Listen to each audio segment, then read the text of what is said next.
wabarakatuh. Kembali lagi di podcast Sarung Elit, sambat seru ngomongin ekonomi langit. Bersama saya Elista Silia dari kaderisasi FOSE Jabodetabek, dan ditemani oleh narasumber yang keren dan kece abis, yaitu ada Aam Ar-Rosyad. Oke, gimana nih kabarnya Bang Aam? Alhamdulillah kabarnya baik. Oke, kalau boleh tahu nih, enaknya dipanggilnya apa sih? Panggilnya Roy aja. Oh, Bang Roy ya ternyata guys. Nah, podcast kali ini kita akan berbicara tentang gimana caranya menjadi ekonom robani yang ideal itu. Nah, kalau misalnya kita ngomongin ekonom robani itu kan tidak jauh dan tidak terlepas dari nilai-nilai Tuhan dan yang berkaitan dengan keagamaan Islam. Nah, kalau menurut Bang Roy ini seperti apa nih ekonom robani yang ideal?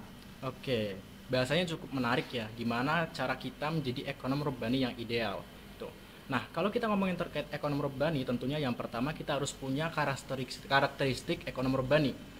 Dimana yang pertama itu kita harus memiliki akidah yang lurus.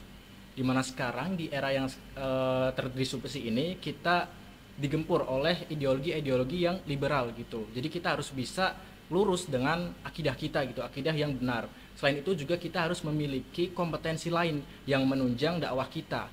Karena di era yang sekarang ini itu kita sudah harus memiliki hal-hal lain, kompetensi-kompetensi lain yang itu bisa menunjang eksistensi kita gitu. Misalkan kita memiliki skill public speaking gitu.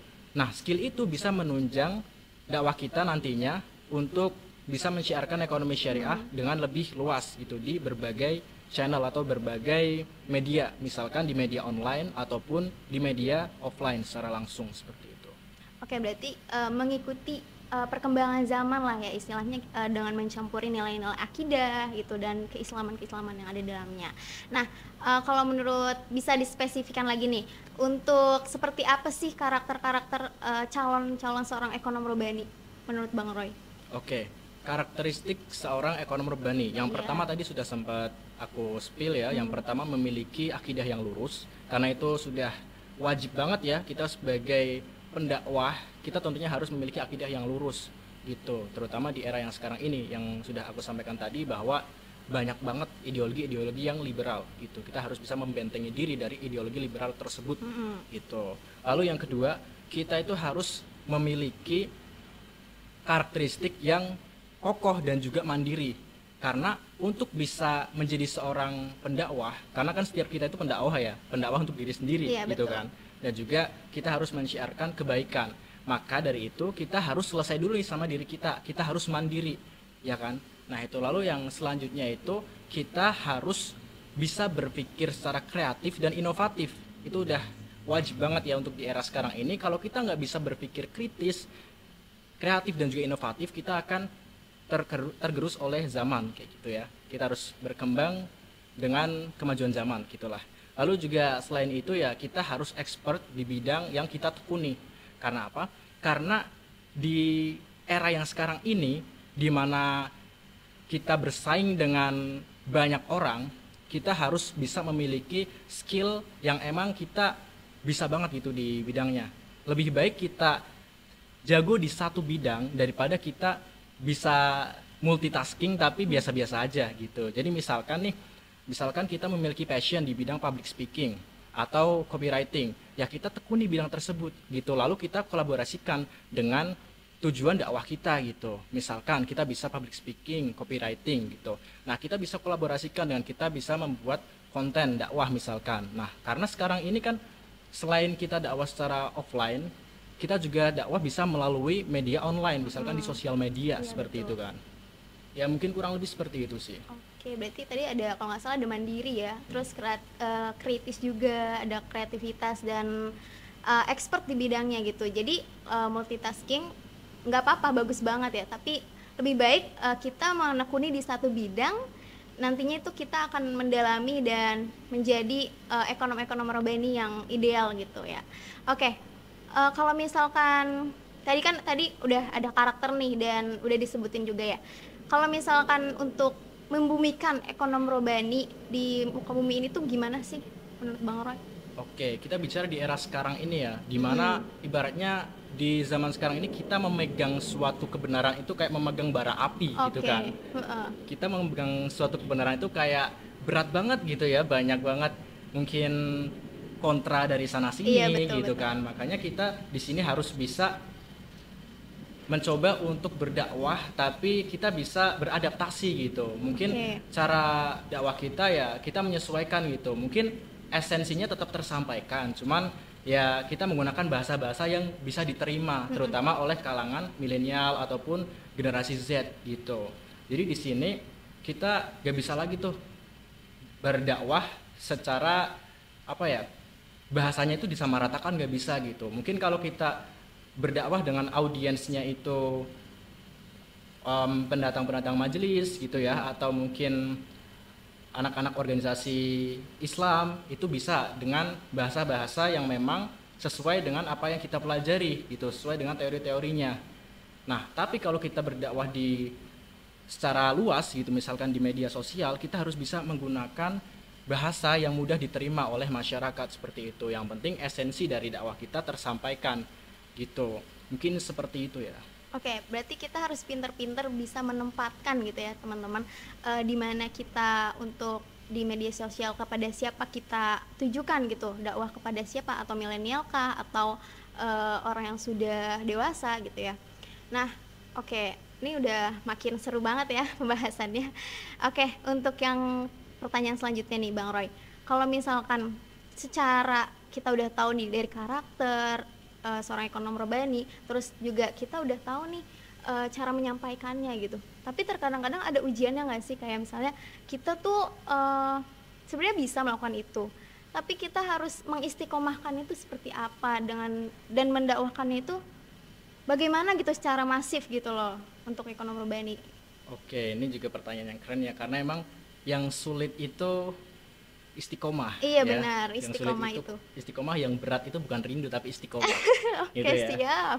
Oke, jadi untuk bisa mengistiqomahkan kita dalam berdakwah, kita harus mengetahui why dulu. Why itu Oke. kenapa kita harus berdakwah.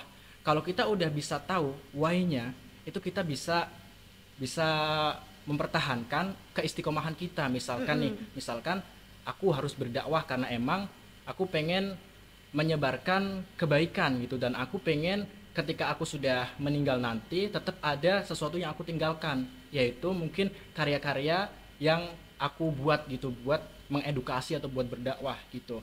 Nah, kalau kita udah bisa menemukan why-nya, kenapa kita harus berdakwah, kita bakal terpicu untuk tetap istiqomah meskipun ya kembali lagi ya, istiqomah itu sulit. Jadi Iya benar. apalagi kalau misalkan banyak distraksi dari sana sini, banyak gangguan yang bisa mengganggu fokus kita, mungkin karena tugas-tugas kah atau mungkin karena hal-hal lain. Jadi kalau misalkan kita udah ketemu why-nya, kita bakal bisa lurus lagi gitu untuk bisa istiqomah berdakwah seperti itu. Oke, balik lagi yang tadinya menyimpang jadi lurus lagi gitu karena Betul. udah tahu nih kenapa harus kita berdakwah. Maka dari itu nih guys, kalau misalnya kalian yang lagi berdakwah tapi itu kalian kayak lagi futur gitu. Nah, kita harus menekankan itu kenapanya. Kenapa kita harus berdakwah. Oke. Ini makin semangat ya guys. Harus berdakwahnya.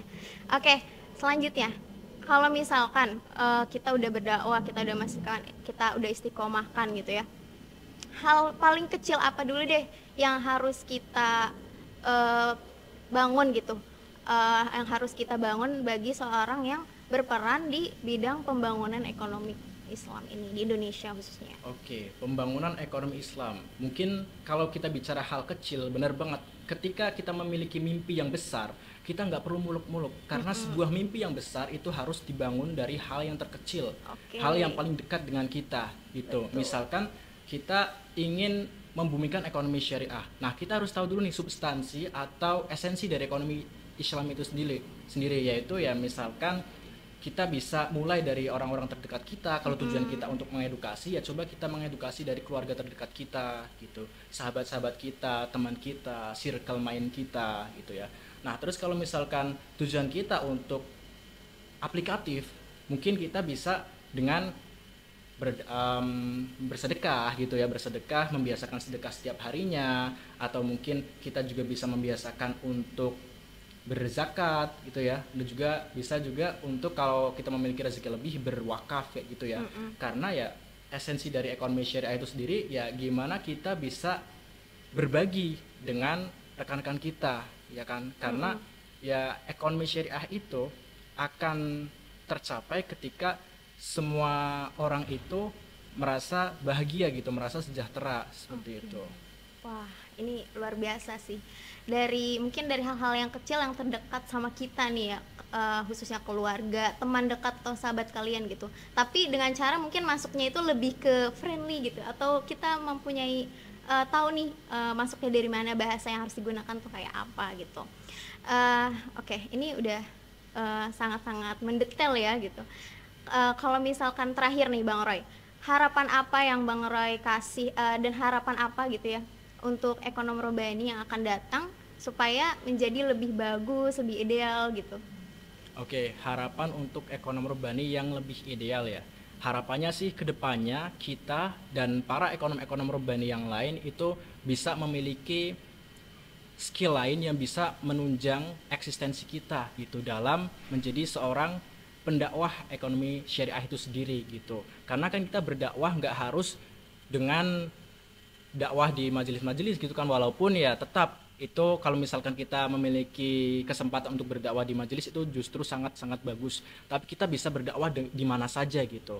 Di mana kita ditempatkan ya kita upayakan untuk bisa berdakwah di situ. Misalkan berdakwah dengan tempat kerja kita gitu, dengan posisi kita, terus juga bisa berdakwah dengan posisi kita sebagai mahasiswa ataupun posisi kita sebagai anggota masyarakat kayak gitu ya. Jadi di sini kita memerlukan skill-skill lain gitu, seperti yang sudah aku sampaikan tadi ya, misalkan skill-skill penunjangnya seperti skill digital marketing kah, atau mungkin public speaking, atau mungkin skill editing video dan lain sebagainya kayak gitu.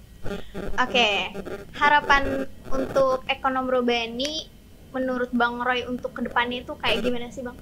Oke, harapan untuk ekonomi Robani kedepannya tentunya ya aku berharap ekonomi Robani kedepannya kita dan para pendakwah ekonomi syariah yang lainnya itu bisa memiliki hal-hal yang bisa menunjang eksistensi kita dalam berdakwah gitu ya. Karena di era sekarang ini ya tentunya kita harus bisa beradaptasi dengan teknologi dan disrupsi gitu kan ya. Jadi misalkan nih kita memiliki skill-skill lain seperti public speaking misalnya, atau mungkin skill digital marketing, atau mungkin skill editing. Jadi kita bisa berdakwah melalui teknologi atau media-media yang ada gitu, nggak cuman secara offline atau luring. Kita juga bisa berdakwah melalui konten, misalkan ya kita jadi konten kreator, membuat konten-konten edukasi gitu kan. Jadi dakwah kita itu bisa makin luas gitu. Karena di zaman sekarang ini ya kita bisa menyampaikan sesuatu dengan lebih luas dan lebih cepat gitu menyebarnya.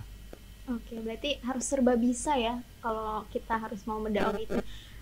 Mungkin terakhir ya untuk Bang Roy ini closing statement untuk kita semua nih yang bagi mendengar ini semua.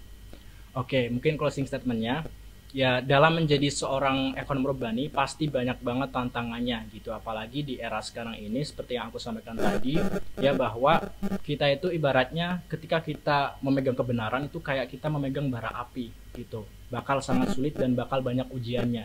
Jadi kita harus menemukan dulu why-nya dulu, kenapa kita harus berdakwah, kenapa kita harus menjadi ekonom Robani. Setelah itu baru kita pertajam lagi skill-skill kita untuk bisa menunjang dakwah kita gitu. Dan satu lagi, tujuan kita berdakwah itu ya untuk Allah gitu, untuk akhirat kita nanti. Jadi apapun resikonya, apapun tantangannya, kita harus tetap bisa berdakwah dan bisa mempertahankan, mengkonsistensikan dakwah kita tersebut gitu. Semangat untuk teman-teman yang bakal berjuang untuk menjadi ekonom Robani. Oke, terima kasih banyak untuk insight yang kita dapetin nih untuk pada hari ini, dan closing statement yang luar biasa ya pada hari ini. Ya Allah, Masya Allah banget nih guys. Kalau misalnya kalian emang pejuang dakwah nih, kalian bisa nonton podcast ini, dan gimana caranya, bagaimana caranya, dan karakter apa nih yang harus kita punya sebagai ekonom Robani yang ideal. Oke, untuk penutup podcast kali ini alangkah baiknya nih kita punya jargon andalan ya Bang Roy ya gitu. Ekonom Robani bisa. Pose Jabodetabek istimewa. Dan spesial untuk podcast kali ini ditutup oleh Bang Roy sendiri nih teman-teman. Oke, siap. Teman-teman tetap stay tune di podcast Sarung Elit Sambat Seru ngomongin ekonomi langit. Wassalamualaikum warahmatullahi wabarakatuh.